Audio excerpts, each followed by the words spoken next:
El mensaje de esta tarde está ahí, se llama El camino por delante, de dónde venimos y hacia dónde vamos. Y como sabes, aquí en la iglesia estudiamos verso por verso, agarramos un libro, no lo soltamos hasta terminarlo. Hace un par de semanas terminamos el Evangelio de Lucas. Después hicimos una pequeña serie que se terminó el domingo pasado de la justificación, la santificación y la glorificación. Y hoy quiero pues compartirles algo que creo que Dios quiere que les comparta. Si se han dado cuenta, pues la iglesia ha estado como creciendo estos últimos meses y ya lleva como una constante así. Y Dios ha estado trayendo a personas, nuevas personas, a gente nueva o gente que incluso pues no se congregaba por mucho tiempo, o gente que viene de otras iglesias que han pasado pues por situaciones pues a lo mejor difíciles. Entonces creo que el mensaje de hoy no va a ser tanto como un domingo normal, pero creo que es importante que lo podamos meditar, porque es importante saber dónde Dios nos ha puesto, dónde Dios te ha puesto. Si consideras esta tu iglesia, creo que es importante que sepas qué es lo importante para nosotros aquí. Si estás viniendo quizás hace un par de semanas y a lo mejor todavía no tienes muy claro si esta va a ser tu iglesia, creo que el mensaje de hoy te va a servir para tomar una decisión. Entonces, ¿por qué? Porque, mira, en las iglesias, si llevas mucho tiempo caminando con el Señor, ya te habrás dado cuenta, hay muchas variantes o muchas opciones realmente de iglesias y de tipo de iglesias. Hay iglesias que son quizás muy formales, si lo pusiésemos como un espectro, están quizás muy formales, muy tradicionales, y por el otro lado son iglesias muy liberales y quizás muy efusivas, o como le quieras llamar. Y entonces, ¿dónde estamos como iglesia ahí metidos, no? O sea, ¿en qué parte estamos ubicados? Es importante saber dónde estamos. Es como una familia. O sea, ¿cuál es nuestra identidad como familia? Y creo que es importante conocerlo. Ahora, no es que queremos decir de que esta iglesia es mejor que otra, no, para nada es nuestra intención. Creemos que cada iglesia Dios los ha puesto en un lugar específico y creo que lo hermoso de la iglesia, que es el cuerpo de Jesús, es la diversidad, donde hay diferentes formas de alabar a Dios, hay diferentes formas de orar, hay diferentes formas quizás de predicar la palabra, pero en el fondo Dios tiene a cada iglesia en un lugar. Ahora, ¿cuál es el lugar que Dios nos ha dado a nosotros? Porque a veces podemos venir y decir, oye, pero ¿por qué aquí no hacen esto? ¿Y por qué mejor hagámoslos así? ¿Ves? O sea, nuestra visión y el llamado que Dios nos ha dado y el que me ha dado a mí como pastor de esta iglesia, nosotros no queremos ser como la iglesia al frente. Y todos dicen, ¿hay una iglesia al frente? No, es un decir nada más. Hay un jardín, un kinder. No queremos ser como la iglesia al frente. Como la iglesia al frente tampoco quiere ser como nosotros, ¿ves? No andamos buscando convencer a nadie, no somos la última coca en el desierto. O sea, la verdad. Pero Dios sí nos ha puesto en un lugar dentro del cuerpo de Cristo, que es la iglesia, y creo que es importante que lo puedas conocer y puedas entender, y a medida que vayamos como que viendo lo que aquí Lucas de hecho escribe en el libro de Hechos, quizás vas a entender y le vas a hallar mucho sentido a por qué hacemos lo que hacemos o por qué ciertas cosas son importantes para nosotros.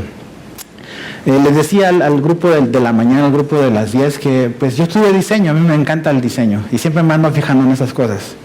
Aquí hay un par de diseñadores igual aquí que vienen acá, ellos me van a entender quizás más que ustedes, pero yo siempre ando observando ese tipo de cosas y me gusta el diseño y me gustan los carros, me gusta ver o sea, cómo se diseñan. De hecho, cuando era más joven, cuando estaba entrando a la universidad, mi sueño era estudiar diseño industrial. No se pudo, pero finalmente estudié diseño gráfico, ¿no?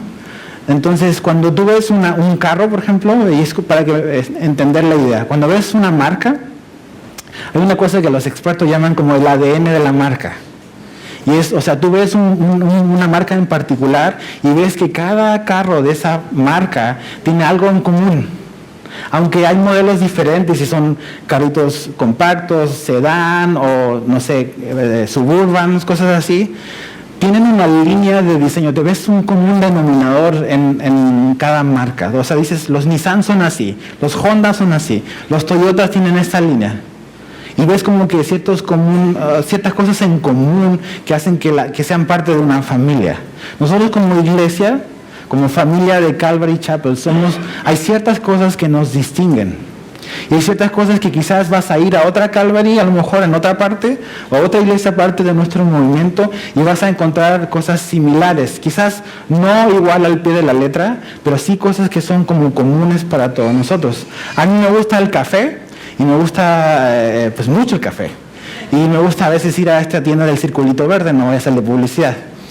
Entonces, pues me gusta el café. Ahora que fui a Guatemala descubrí que estoy pagando demasiado por el café que me están vendiendo. El café de Guatemala está muy bueno. Pero vas a ese lugar, o vas a una cafetería, o a una cadena de restaurantes que están en todas partes, y tú sabes que si vas ahí y pides ese café que tanto te gusta, lo vas a recibir en todas partes igual. O sea, va a tener el mismo sabor, la misma, intensidad, porque finalmente es parte de un grupo, es parte de una familia. Entonces, cuando tú vienes y nos visitas y ves a nuestras familias como iglesias, vas a descubrir que hay ciertas cosas que son comunes en nosotros, que enseñamos, que practicamos, que vivimos, y creo que es importante que las conozcas. ¿Cuáles son esas cosas que son importantes para nosotros? Hay 4 cosas que vamos a ver esta tarde, que son cosas que no son negociables para nosotros. Y como yo le decía al grupo de la mañana, hay esas 4 cosas, mientras yo sea el pastor de esta iglesia, pues no van a cambiar realmente. Y tú debes de saber de que cada vez que vengas a este lugar, vas a encontrar, y esas son cosas que van a ser muy evidentes, muy visibles para cada uno de nosotros. Ahora, el libro de Hechos es un libro que escribe Lucas.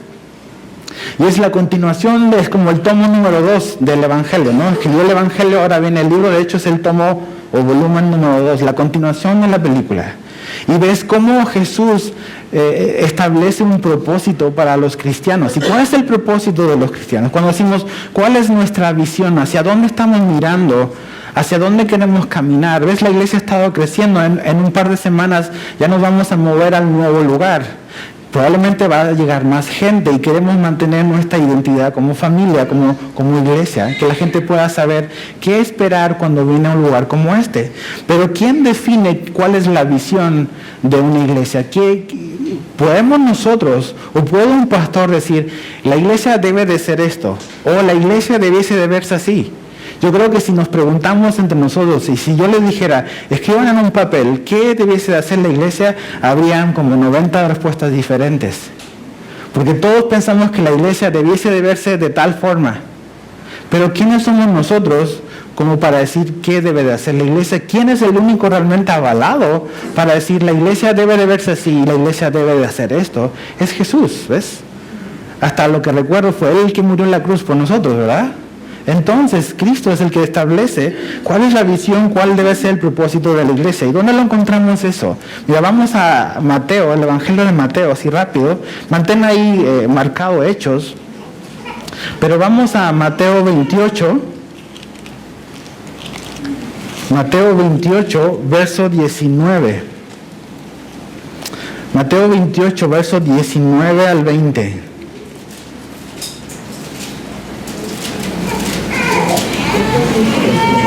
Mateo 28, versos 19 al 20. ¿Ya estás ahí? Dice así, fíjate. Son los últimos momentos de Jesús y es como las instrucciones finales de Jesús a sus discípulos.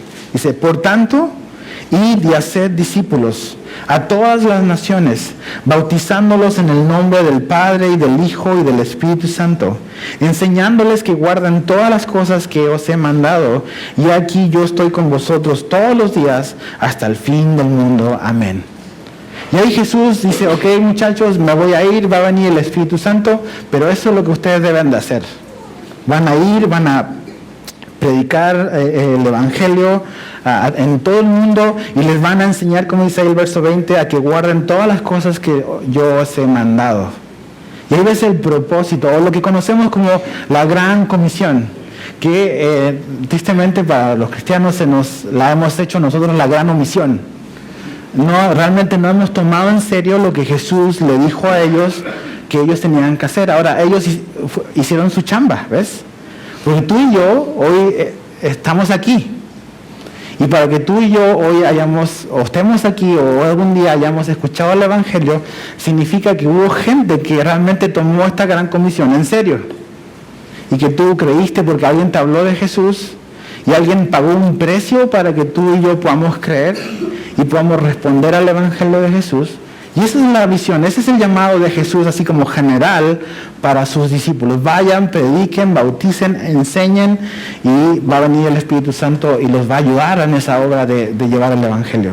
Ahora Jesús se va y pasan 10 días los discípulos donde están así como que esperando nada más. Jesús le dice, no se muevan de Jerusalén hasta que haya venido el Espíritu Santo sobre ustedes. Y pasaron 10 días donde realmente ellos no sabían cuánto tenían que esperar. ¿Te ha pasado eso que cuando te dicen espera, dices cuánto? Pues no sé. Eso es lo peor que nos pueden decir. O sea, mínimo dices 3 días y dices, bueno, es mucho, o una semana. Pero cuando dice espera, ¿y cuánto? Pues espera. Pues así estaban los discípulos, esperando sin saber cuánto tiempo tenían que esperar. Y después de 10 días después de que Jesús subió al cielo, vino el Espíritu Santo y en ese día la iglesia nació. El día de Pentecostés, la iglesia nació.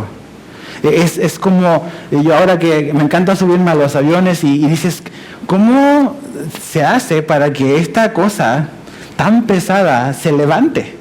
¿Ves? O sea, con todos los tonelajes, o sea, ¿qué es lo que hace para levantarse? Y dices, la turbina. Cuando empiezas a escuchar el sonido del motor, y empieza a correr y a elevarse, dices, no, claro. ¿Y sabes qué? Cuando vino el Espíritu Santo, la iglesia comenzó y el Espíritu Santo hizo que esto se levantara y se formara y que la iglesia fuese realmente donde Jesús quería llevar a la iglesia. Y de un grupo de 120 personas que estaban ahí en el aposento alto, cuando viene el Espíritu Santo y empieza a obrar en la vida de ellos, Dios empieza a hacer grandes cosas. Y ves que Pedro, el temeroso, el cobarde, ¿ves? El que negó a Jesús, se para delante de la multitud y se echa su primera predicación. ¿Y cuántos? 3,000 convertidos. Mira, fíjate ahí en Hechos 2, verso 41, que es de donde vamos a llevarlo. Hechos 2, 41. Dice, así que los que recibieron su palabra, la palabra de Pedro, que Pedro acababa de haber predicado, dice, fueron bautizados, o sea, al mismo día. O sea, no es que voy a esperar a ver si estoy seguro, no. Le entraron al mismo día, dice, fueron bautizados y se añadieron aquel día como 3,000 personas. De hecho dice, ¿cómo? O sea, aproximadamente como 3,000 personas, más o menos. Imagínate acá, nosotros como que sumando el grupo de la mañana y el grupo del mediodía, somos más de 120 personas. Imagínate de repente sales aquí y hay 3,000 personas afuera queriendo entrar. ¿Te imaginas el problema? Y dices, no, o sea, ¿dónde lo vamos a meter? Es un problema, es un buen problema, pero es un problema. ¿Ves? Entonces, pum, ahí la iglesia comienza, los discípulos están así como que, pues todo es algo nuevo, ¿qué vamos a hacer? ¿Cómo vamos a recibir a estas personas? Y pum, la iglesia comienza ese día, en el día de Pentecostés. 3,000 personas. ¿Ves? 2 capítulos después, en Hechos, 5,000 hombres más. Imagínate. O sea, ¿dónde los metemos? ¿Cómo los vamos a mantener? Y sabes que estas 4 cosas que aquí Hechos nos enseña, que Lucas escribe, inspirado por Dios, es la manera en que la iglesia primitiva, la primera iglesia, se mantuvo, ¿ves? Porque a veces dices, es fácil o caemos en las trampas a veces o en los truquillos para atraer personas a la iglesia. Y a veces queremos atraer personas a la iglesia con métodos carnales y queremos entretener a la gente. Pero ¿sabes qué es lo peligroso y lo cansado? Que siempre tienes que estar inventando algo nuevo para mantener a la gente ahí. Porque ya la semana pasada ya hice esto, ya probé esto, tengo que hacer algo nuevo, porque si no hago algo nuevo, se me va a ir la gente, porque anda buscando algo. ¿Ves? Estas 4 cosas que aquí la iglesia va a perseverar, son 4 cosas que realmente fue lo que mantuvo a la iglesia y lo que mantuvo a la iglesia sana y creciendo y fortaleciéndose. Ahora, fíjate lo que dice el verso 42. ¿Cuál es la primera palabra que aparece ahí? Y que dice, perseveraban. Entonces, los 4 ingredientes o los 4 componentes que vemos aquí en Hechos 2:42 está precedido por esa palabrita que es tan importante, es perseverar o perseveraban. Y quiere decir de que realmente ellos hacían esto con una regularidad. Perseverar no tiene nada que ver con ser inconstante. Perseverar quiere decir que es algo que hago constantemente. De hecho, la palabra perseverar es una palabra compuesta en el griego. O sea, la Biblia, el Nuevo Testamento está escrito en griego. Y esa palabra perseverar son 2 palabras juntas, que una es hacia, como avanzar hacia un lugar, pero está sumado con la otra palabra que es ser fuerte y firme. O sea, la idea es avanzar en una dirección con firmeza y determinación. Como que caminar hacia un lugar con tenacidad, con perseverancia, con constancia. Entonces, realmente cuando ves perseverar, lo que aquí está diciendo es que estos cristianos tenían firmeza, tenían constancia, tenían persistencia, insistencia y se mantenían practicando estas 4 cosas. ¿Ves? Realmente, si tú lo lees, dices, o sea, esto todo lo podemos entender, ¿verdad? ¿Hay algo complicado de entender aquí? Nada. Pero a veces pensamos que es demasiado sencillo para ser verdadero. Que realmente tenemos que inventar algo, entonces queremos inventar la rueda, cuando la rueda ya la inventaron. Y queremos hacer algo novedoso como para atraer gente, entonces vamos a hacer un montón de cosas para que la gente venga a la iglesia. Y ¿sabes qué? Cuando se te acabe eso, ya vas a tener que inventar otra cosa, porque ya no lo vas a retener si lo trajiste por eso. Si las personas vienen a la iglesia por otra razón que no sea Jesús, créeme que se van a ir. Se van a ir. Vas a tener un buen tiempo quizás a gente entretenida, pero no transformada, ¿ves? Las luces, las pantallas sirven, ¿ves? Pero no cambian corazones. El Evangelio es lo que cambia y transforma corazones. Eso es lo que Dios quiere hacer. Y ellos perseveraron con firmeza en estas 4 cosas.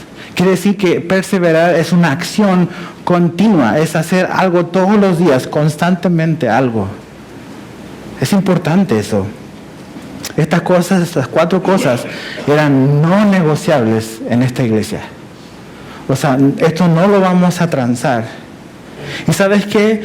Esta iglesia es una iglesia sana. Ahora, aquí es importante, mira. Esta iglesia, Calvary Cancún, no es la iglesia perfecta, ¿ok? No hay ninguna iglesia perfecta. Ninguna. Pero hay una diferencia entre una iglesia perfecta y una iglesia sana. ¿Ok? Lo que nosotros queremos es ser una iglesia sana, que enseñamos sana enseñanza. La sana enseñanza, como decía Marcelino, me recordó como dice el libro de Tito.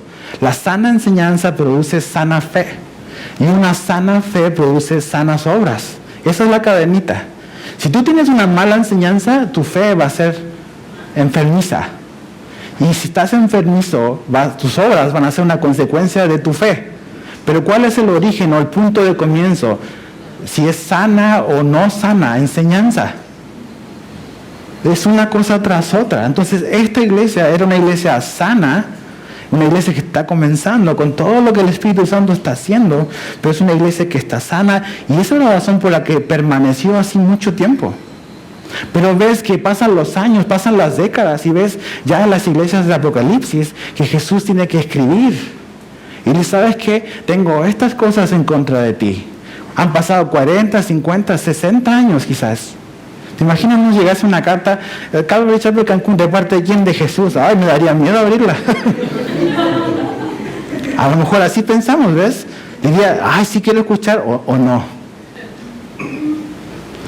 Pero ¿por qué hay los desvíos? ¿Ves? ¿Por qué nos desenfocamos de lo original? Porque pensamos que somos más inteligentes que Dios, que somos más creativos que el Espíritu Santo, que tenemos algo mejor que ofrecer que la Biblia. Y cuando nos alejamos de eso, la iglesia empieza a perder su sal, a perder su luminosidad, ¿ves? Entonces ellos permanecían en estas cosas. ¿Cuáles cosas? ¿Cuál es la primera de la lista? La doctrina de los apóstoles. Y estamos hablando de estos apóstoles, ¿ok? Yo sé que ahorita y todo este movimiento de apóstoles y quieren poner sus palabras al mismo nivel de la palabra de Dios. No, es los apóstoles de aquí, lo que ellos recibieron de Jesús. Las enseñanzas, los cimientos de la iglesia son las enseñanzas que los apóstoles de Jesús recibieron directamente de Él. Eso es lo que le da el cimiento a la iglesia. Ellos permanecían en eso. ¿Y qué te habla de eso? Que una iglesia sana, nosotros como iglesia Calvary, queremos permanecer en la palabra de Dios. La Biblia para nosotros es algo importante. Y esto nunca lo vamos a transar, nunca lo vamos a negociar. La enseñanza de la Biblia era una prioridad para ellos. También lo es para nosotros. ¿Te das cuenta que en nuestra iglesia estudiamos así la Biblia verso por verso, de principio a fin? Porque pensamos que es la mejor manera de estudiar la Biblia. ¿O a quién de ustedes cuando les llega un email o un mensajito en el WhatsApp lo empieza a leer de la mitad para abajo? O sea, ¿cómo vas a entender la mitad para abajo si no has leído la primera parte? Es lo mismo con la Biblia. Es un libro que se debe de razonar. Obviamente es un libro que creemos por fe. Pero yo no puedo entender realmente lo que la Biblia quiere decir si yo no la estudio de principio a fin. O sea, es Dios comunicándose con nosotros, revelándose a sí mismo a la humanidad. Y a través de su palabra vamos a poder conocer quién es Él y qué es lo que quiere para mí y qué es lo que ha hecho para mí. Y cuando yo vengo a la palabra de Dios, eso va a ser el cimiento de mi vida, el fundamento de mi vida. Jesús dijo al final del Sermón del Monte, ves Mateo 5, 6 y 7, y al final Jesús dice, yo voy a comparar al hombre que construye sobre la roca como un hombre sabio. ¿Y quién es el hombre sabio? El que construye sobre la roca. ¿Pero qué es construir sobre la roca? Dice Jesús, el que oye estas palabras y las hace. ¿Ves? Todos estamos construyendo. Tú estás construyendo, yo estoy construyendo. La cosa es sobre qué estás construyendo. Porque las tormentas van a venir a todos por igual. Las dificultades a tu vida van a venir a todos por igual. Pero si tu vida, mi vida, no está cimentada en la palabra de Dios, en lo que Dios nos ha revelado, y yo no me agarro con todas esas verdades, mi vida se va a derrumbar, va a caer. Entonces, la palabra es importante, es un cimiento. Ahora, la iglesia, mira, ve al capítulo 6 del mismo libro de Hechos, Hechos 6. Hechos 6, verso 1, Hechos 6, del 1 al 4.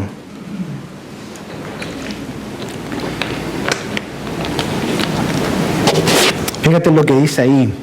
Ha pasado un tiempo, ¿no? La iglesia sigue creciendo. Fíjate, en aquellos días, como creciera el número de los discípulos. O sea, la iglesia seguía creciendo, pero aquí dice discípulos, ¿ves? No dice asistentes, nada más. Hay una diferencia entre visitar a una iglesia a ser un discípulo, ¿ves? En esta iglesia creemos que Jesús nos llamó y llamó a la iglesia en general a predicar el evangelio y a ser discípulos, como leímos, ¿ves? En Mateo 28. Entonces, si tú vienes esporádicamente, si tú estás desconectado de la iglesia, tú eres un visitante de esta iglesia, no eres parte de esta iglesia. Nosotros estamos interesados en discípulos, en hacer discípulos con la gente que Dios envía, ¿ves? Ese es el propósito, dice. Entonces, el número de los discípulos aumentó y fíjate, hubo murmuración. Qué raro, ¿verdad? Lo que nunca pasa en las iglesias. Hubo murmuración de los griegos contra los hebreos de que las viudas de aquellos eran desatendidas en la distribución diaria. Entonces los 12 convocaron a la multitud de los discípulos y dijeron, no es justo que nosotros dejemos la palabra de Dios para servir a las mesas.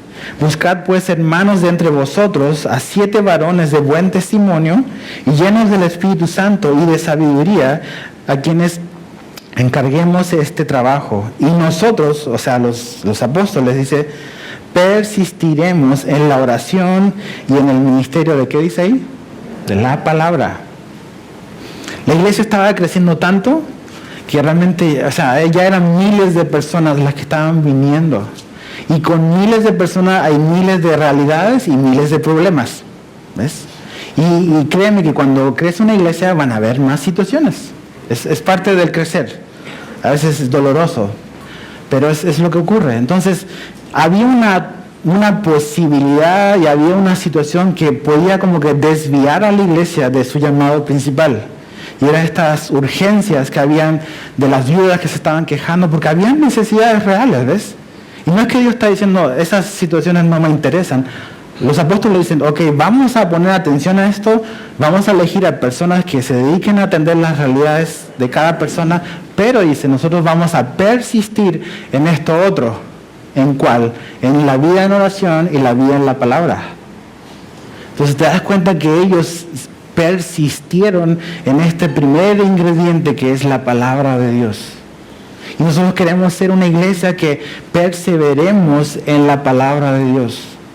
La palabra de Dios tiene el poder de convertir el alma. La palabra de Dios tiene el poder para traspasar nuestro corazón. Dice que la palabra de Dios es esa espada de doble filo que penetra hasta lo más profundo y corta y llega hasta lo más íntimo. Eso es lo que la iglesia necesita. Eso es lo que nosotros queremos permanecer en la palabra de Dios. Vamos a 2 de Timoteo, por favor. 2 de Timoteo, capítulo 4. 2 de Timoteo, capítulo 4, verso 1 al 3.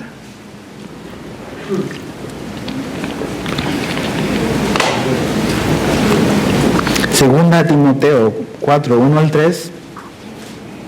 Son palabras como finales del apóstol Pablo. Y le está dando estas instrucciones al joven pastor, a Timoteo. Y fíjate lo que él le va a decir. O sea, si tú te estás por morir y sabes que ya te queda muy poco, tus últimas palabras siempre son importantes. O sea, tienen un sentido de urgencia a lo que le estás diciendo. Y fíjate lo que él le dice a Timoteo. Dice, verso 1, te encargo delante de Dios y del Señor Jesucristo, que juzgará a los vivos y a los muertos en su manifestación y en su reino, que prediques la palabra. Dice, que instes a tiempo y fuera de tiempo, redarguye, reprende, exhorta, dice, con toda paciencia. ¿Y qué dice ahí? Y doctrina. Porque vendrá tiempo cuando no sufrirán la sana doctrina, sino que teniendo comezón de oír, se amontonarán maestros conforme a sus propias concupiscencias y apartarán de la verdad el oído y se volverán a las fábulas. Entonces Pablo está muy consciente de que él está por partir y que si Timoteo no se mantiene fiel en enseñar todo este libro, la gente dice que se va a amontonar para oír a esa gente que nada más lo va a satisfacer en sus oídos. Pues hoy en día hay mucha gente que no quiere oír lo que necesita oír, simplemente quiere oír lo que quiere oír. Y así hay mucha gente que te va a poder decir muchas cosas de ti mismo, de cuál es el propósito de la vida, de por qué te está yendo así o por qué no. Pero ¿sabes qué? Y hay mucha gente que se va a amontonar para escuchar a esa gente. Pero realmente el Evangelio es lo que necesitamos, ¿ves? Es una comezón, dice, o sea, eso me gusta porque me llena, ¿no? Y me siento así, y acá. Hoy en día la iglesia, a veces en los púlpitos, está lleno de humanismo. Si quiero humanismo, voy a la librería, voy al Samos y me compro un libro. Pero a la iglesia no voy a escuchar eso, ¿ves? A la iglesia voy a escuchar lo que Jesús nos ha dejado en su libro, ¿ves? Entonces dice, predica la palabra, enseña. 2 Timoteo, no vayas ahí, capítulo 3, ese versículo a lo mejor ya lo sabes. Toda la escritura es inspirada por Dios. Y es útil para todas esas cosas que Dios la dejó. Para enseñar, para redarguir, para corregir, para instruir en justicia. Y el verso 17, a fin de que el hombre de Dios sea perfecto. ¿Te das cuenta que lo que va a traer crecimiento, lo que va a traer madurez a tu vida, es la palabra de Dios? ¿Por qué hoy en día quizás habemos cristianos tan inmaduros? Porque no estamos tomando en serio esto. Lo que nos va a dar crecimiento, y no en número, sino que en madurez, en ser más espirituales. Entonces, ¿y sabes qué? Y eso le digo a los que son locales aquí. El riesgo para nosotros o para ti es que puedes decir, yo voy a una iglesia donde cada domingo vamos a lo largo de toda la Biblia. Y es una iglesia donde hay sana enseñanza. Y el riesgo es quedarte simplemente con eso, decir, voy a escuchar algo que sé que está basado en la palabra de Dios, pero ahí te va. Si tú y yo no vivimos esto, eso no va a tener ningún cambio en nuestra vida. Tú puedes estar yendo al mejor lugar, puedes ir al mejor buffet donde está el mejor chef, y si no comes, te vas a quedar con hambre igual. Imagínate, ver todo eso y no alimentarte. Entonces la palabra de Dios no es simplemente para oírla, es para vivirla, para practicarla, aplicarla a nuestra vida. Y eso es lo que va a traer transformación a tu vida. Eso es lo que va a traer crecimiento y madurez. Puedes saber muchas cosas de la Biblia. Puedes saberte muchos versículos. Satanás le citó muchos versículos a Jesús. Pero otra cosa muy diferente es vivirlos y aplicarlos. Y creerlos realmente. Entonces, ese era el pilar de esta iglesia, la palabra de Dios. Ahora yo te quiero preguntar a ti, ¿cuándo fue la última vez que abriste tu Biblia? Y no digo abrirla aquí el domingo para leerla, esa es tu vida personal. Le has dado este tiempo a Dios para que te hable por medio de lo que Él escribió. ¿Hace cuánto que no tienes un tiempo así como de devocional? O un tiempo donde simplemente quieres buscar la dirección de Dios. O simplemente vienes cada domingo y eres como un consumidor de lo que aquí se ofrece y no estás buscando tú a Dios por tu cuenta. Nosotros comemos una vez a la semana. No, ¿verdad? No, es evidente que no como una vez a la semana. Y un día no como una vez tampoco, como varias veces, ¿ves? Pero a veces, la gente dice, somos lo que comemos. Exactamente. Tú eres lo que comes espiritualmente.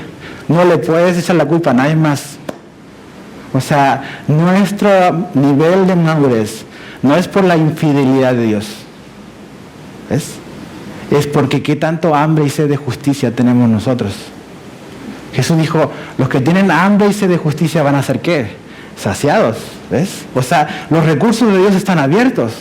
La cosa es, yo estoy yendo a buscarlos o no. Y aquí en este libro están los recursos que tú y yo necesitamos para crecer. La palabra de Dios. Número 2, volviendo ahí a Hechos 2. ¿Cuál es el segundo componente? ¿Cuál es? ¿Qué más hacían estos cristianos? La comunión. Exactamente. Perseveraban en la comunión. ¿Qué es comunión? Es una palabra que quizás has oído y es koinonía. La palabra griega es koinonía y la palabra koinonía quiere decir tener o compartir el común interés.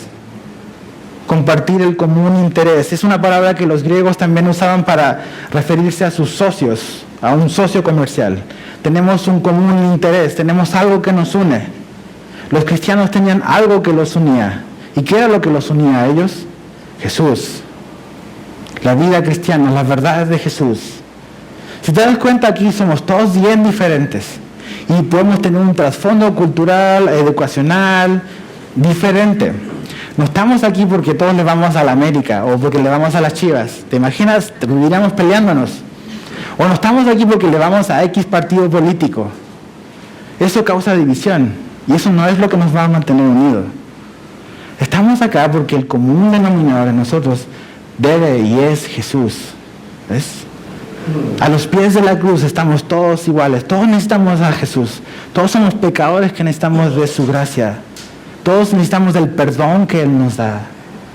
Yo no creo en esa segmentación que a veces algunas iglesias han querido hacer de vamos a hacer una iglesia para gente rica, vamos a hacer una iglesia para gente pobre, vamos a hacer una iglesia para este tipo de gente.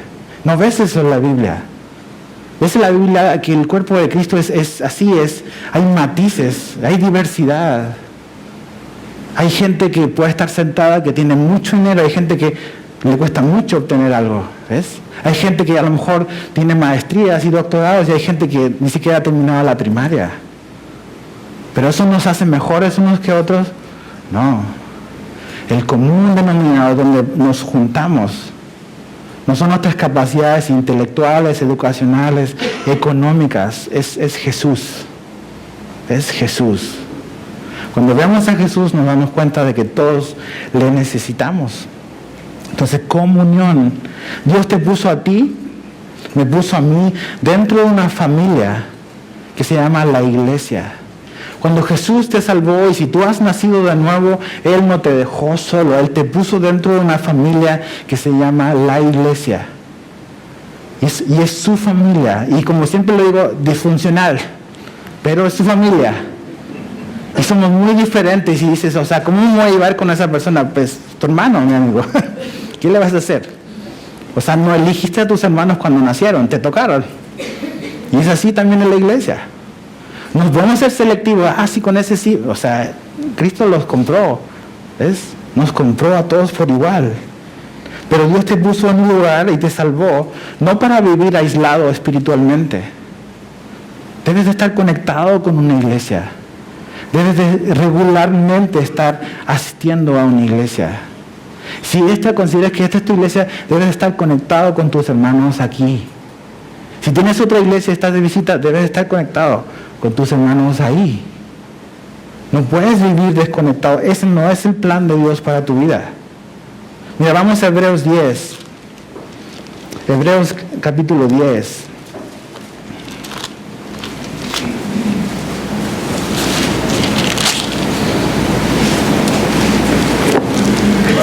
Hebreos 10, verso 24 y 25. De hecho, desde el 23. Dice, mantengámonos firmes, sin fluctuar, o sea, sin variación, sin andar ahí como que moviéndonos. Dice, la profesión de nuestra esperanza, porque fiel es el que prometió. Fíjate, y considerémonos unos a otros para estimularnos al amor y a las buenas obras. No dejando de, ¿qué dice ahí? De congregarnos. Si el libro que tienes ahí es tu Biblia, subraya eso, por favor. Es no dejando de congregarnos. Como algunos tienen, ¿por qué dice ahí? Por costumbre. Si no, o sea, lo contrario a dejar de congregarse, dice, exhortándonos, tanto más cuanto veis que aquel día se acerca. ¿De qué día está hablando aquí? Del día en que Jesús vuelva.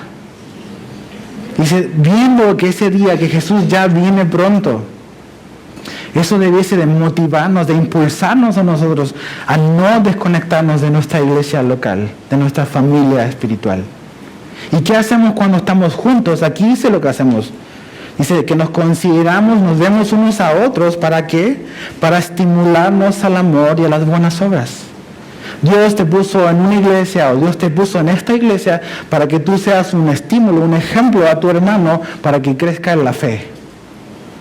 Y cuando tú estás solo, cuando estás aislado y no estás conectado con una iglesia, no hay nada que te va a estimular a crecer y a madurar. Porque vas a estar solo, ¿ves? Y no vas a poder ser desafiado, no vas a poder ser realmente confrontado con muchas cosas que necesitamos ser confrontados. Y en el contexto de comunidad, de familia, Dios va a hacer esas cosas, ¿ves?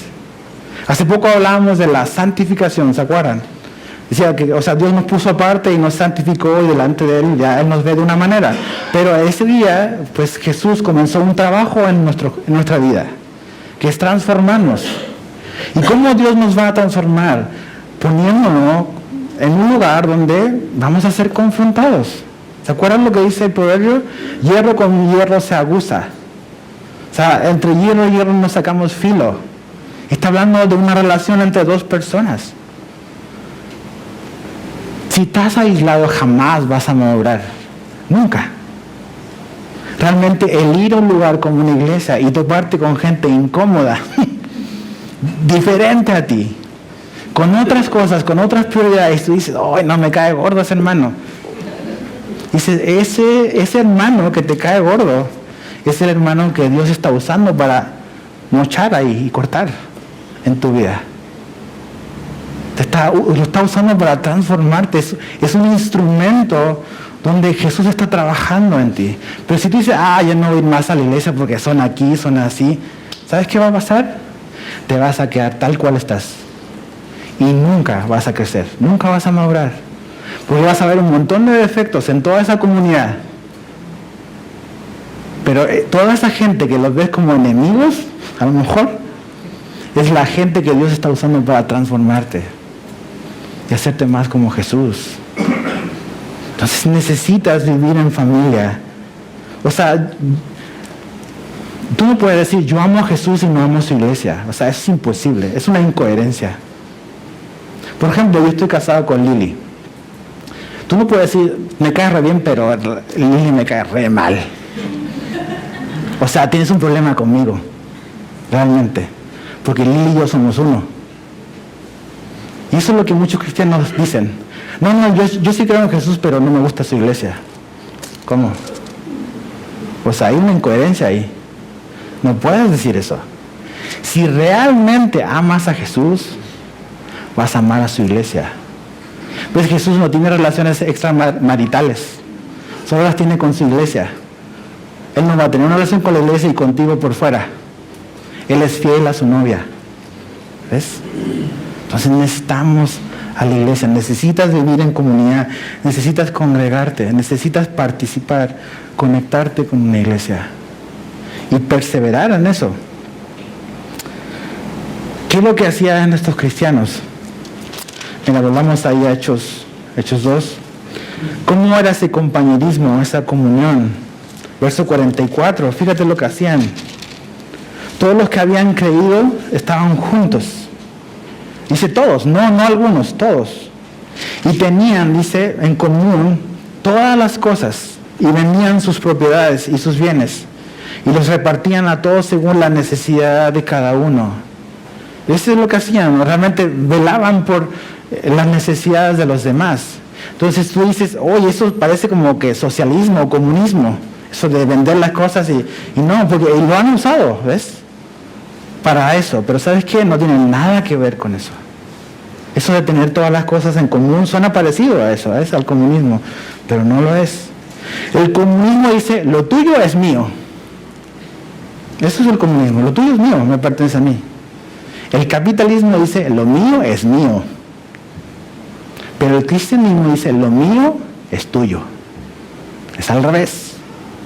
Porque el cristianismo, cuando Cristo está en ti, tú eres tu tendencia, mi tendencia va a ser a dar, a compartir, a ofrecer, no a quedarte ni a tomar, sino a dar. Esa es la naturaleza de Jesús.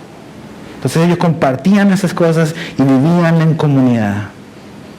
¿Conoces a la gente aquí si llevas tiempo con nosotros? O sea, la comunión y el compañerismo no va a ocurrir simplemente yendo a una iglesia, la que sea esta o sea otra. Simplemente a ir a escuchar al que está de turno adelante, cantar y me voy a mi casa. Eso no es comunión, ¿ok? Eso no es compañerismo. Necesitas conectarte con gente de la iglesia a la cual Jesús te ha puesto. Necesitas relaciones así más estrechas unos con otros. Dios te quiere bendecir con nuevos amigos, nuevos hermanos aquí. La cosa es, ¿estás tú dispuesto a salir de tu metro cuadrado de comodidad y a ir un paso más adelante y decir, ok, ¿qué tengo que hacer yo? No es que vengan a mí, Jesús siempre nos pide a nosotros ir, no esperar a los demás que hagan por ti. Tú haz algo, tú ve y acércate, ¿ves? Tú ve y conoce a nuevas personas. Y te desafío eso, a hoy. Antes de irte, acércate a 3 o 4 personas que no conoces y haz un primer acercamiento. A ver cómo te va, a ver qué es lo que Dios te va a decir. Número 3, el partimiento del pan. ¿Qué es el partimiento del pan? Ellos partían el pan, ¿qué es eso? ¿Es la cena del Señor o es el comer juntos? Pues los comentaristas dicen que pues de primera realmente es la comunión, es la Santa Cena. ¿Cómo funcionaban los primeros cristianos? Ellos tenían unas cosas que se llamaban las fiestas de la amor ágape. Entonces cuando ellos se juntaban, comían juntos y después de comer juntos, ellos tomaban la cena del Señor despuesito. Por eso cuando Pablo escribe en 1 Corintios y los reprende porque la cena del Señor era cualquier cosa menos la cena del Señor, eran fiestas y hasta se emborrachaban. Y dice, no, usted no ha entendido lo que significa la cena del Señor. Pero lo que está diciendo acá Lucas es que realmente, constantemente, nosotros como cristianos debemos de recordar el sacrificio de Jesús ¿Y cómo hacemos memoria? Jesús dejó algo así muy claro, muy establecido, la manera en que vamos a hacer memoria, y es tomando la Santa Cena, tomando la comunión o la mesa del Señor, como le quieras llamar. Eso lo hacemos en esta iglesia una vez al mes. Lo hacemos el primer miércoles de cada mes. ¿Hace cuánto que no vienes? ¿Hace cuánto que no tomas la mesa del Señor? ¿Hace cuánto que no comes desde la comunión, que es lo único que Jesús dejó así tangible para hacer memoria de Él? ¿Por qué crees que Jesús dejó eso para hacer memoria? Porque somos olvidadizos, ¿ves? Este mundo nos absorbe y vivimos así afanados por el trabajo, afanados por hacer dinero, afanados por pasarla bien, y se nos olvida, ¿ves? Y Jesús dejó eso, la cena del Señor, para hacer memoria de Él. Y esta iglesia perseveraba en esto, en hacer constantemente memoria de Jesús. Pero también comer juntos. Dice más abajo, lees más abajito aquí en Hechos 2, dice que comían juntos en las casas. También se trata de comer juntos. O sea, donde hay comida siempre hay amistad. O sea, ¿a poco se juntan a ver solo tele? No, o sea, comemos y disfrutamos, y eso estrecha los lazos, ¿ves? Invita a alguien de esta iglesia a comer. Y no a tu cuate de toda tu vida, ¿ok? Alguien que no conoces. Otra vez, sal de tu cuadradito ahí de comodidad. Invita a alguien, acércate a alguien, invítalo a comer. Y estrecha esos lazos que son importantes para tu crecimiento y para el crecimiento de la otra persona. Y por último, ¿en qué otra cosa? El último, en las oraciones, dice. La oración para nosotros como iglesia es importante, y creo que debe serlo para cualquier iglesia, la vida de oración. El orar constantemente, el estar orando unos por otros, orar por las necesidades de la iglesia, orar por cómo está tu vida. Pero ¿cómo vamos a poder orar por ti si no te conocemos? ¿Cómo vamos a poder orar unos por otros si no estás conectado con una iglesia? No somos magos, somos simplemente cristianos, que Jesús nos puso a vivir juntos, para que nos conozcamos, para que nos amemos y para que oremos unos por otros. Realmente la oración es fundamental en la iglesia. Hoy en día a veces la gente dice, no, yo voy a intentarlo a mi manera primero, y si no me funciona, pues voy a orar. La oración cambia las cosas.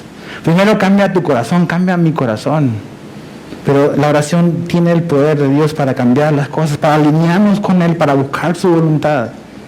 Me gusta realmente como oró el rey Josafat. Dice, están rodeados de enemigos, y dice, ¿sabes qué?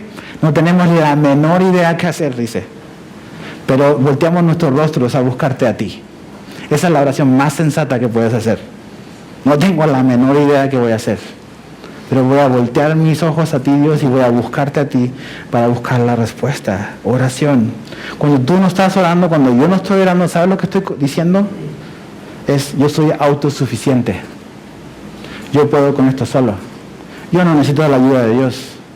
Cuando no necesitas que otra persona ore por ti, estás diciendo eso. Yo puedo solo.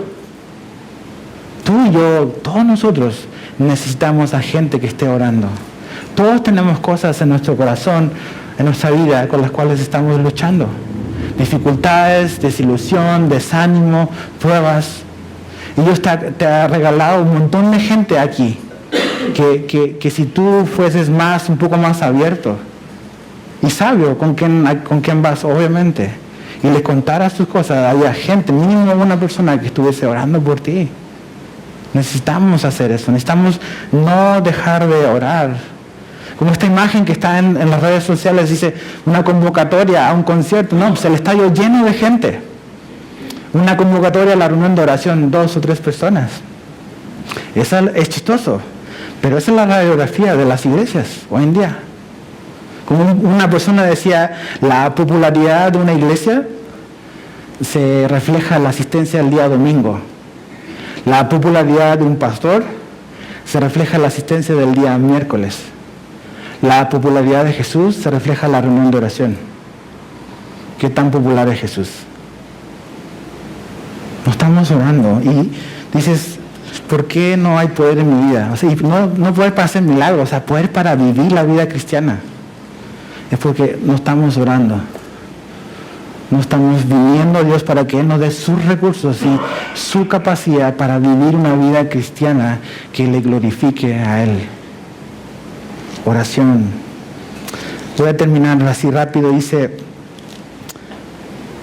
y vendían, verso 45, sus propiedades y sus bienes, y lo repartían a todos según la necesidad de cada uno, y perseverando unánimes cada día en el templo, y partiendo el pan en las casas, comían juntos con alegría, sencillez de corazón, alabando a Dios y teniendo el favor con todo el pueblo. Esta iglesia, haciendo estas 4 cosas, dice que tenía el favor de parte del pueblo, no, de todo el pueblo, dice. Tú vas y sales a la calle y le preguntas, ¿qué opinas de los cristianos? ¿Cuál crees que va a ser la respuesta? A ver, mejor no preguntamos. Pero esta iglesia, estos cristianos, tenían un buen testimonio afuera. A veces estamos viviendo afuera y la gente no tiene la menor idea que somos cristianos. Vivimos como cualquier persona. Pero esta iglesia decía, o esta gente decía, no, esos son diferentes, ¿ves? Y tenían un buen testimonio. Porque Jesús era una iglesia sana, ¿ves? Jesús estaba haciendo cosas en sus vidas. Y fíjate, para terminar, dice el verso 47 al final, y el Señor añadía cada día a la iglesia los que habían de ser salvos. ¿Quién hacía crecer a la iglesia? Exactamente. Hoy en día hay un montón de libros, un montón de programas te garantizan que tu iglesia va a crecer. Los he visto, los he leído algunos. Y que si haces esto, tu iglesia va a crecer en número. ¿Sí? Están vendiendo toda esta cosa. Y es otra vez lo que decía en un comienzo, este crecimiento ficticio, que puedes atraer a personas con motivos equivocados. Pero realmente cuando tú estás y cuando una iglesia está perseverando en estas 4 cosas, Dios va a querer llevar gente a ese lugar. Pero Dios no va a llevar realmente, Él no va a añadir a un lugar donde no hay estas cosas. ¿Por qué va a añadir Dios a un lugar donde realmente estas cosas no son importantes? Y puedes ver números, pero realmente discípulos. Eso es lo que Jesús nos llamó en esta iglesia. La palabra es importante para nosotros, por eso estudiamos verso por verso. La comunión unos con otros es importante entre nosotros. La oración es importante entre nosotros.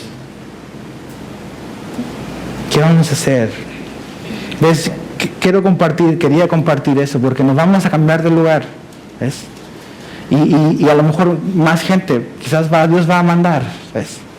Pero mientras sea el pastor de esta iglesia, estas 4 cosas van a ser importantes aquí para nosotros. El día en que en este púlpito, sea yo o sea otra persona, nos enseñe la Biblia, por favor, vete de aquí. Busca otra iglesia. Pero esto es importante y vamos a permanecer en esto. Y eso es el compromiso que tenemos en esta iglesia, de buscar el consejo a Dios, de enseñar su palabra y confiar en que Dios va a hacer su obra a través de esto en sus corazones, en nuestros corazones. ¿Oramos? Señor, te damos gracias por estas 4 cosas que son, quizás podemos pensar tan básicas, sencillas, y a veces menospreciamos eso. Queremos inventar algo más para atraer a la gente, para mantener a la gente, pero en tu sencillez, que es profunda, en tu sabiduría, en lo que tú dejaste establecido, es lo que queremos perseverar y permanecer. A eso nos llamaste, al menos a nosotros como iglesia aquí, a perseverar en estas cosas y confiar en que eres tú el que hace la obra. Eres tú el que va a seguir añadiendo personas. Y yo te pido que quizás aquí hay personas que a lo mejor todavía no han tomado una decisión sobre dónde permanecer, que tú les hables y si este es el lugar, que les confirmes. Que si es otro lugar, tú los lleves a otro lugar.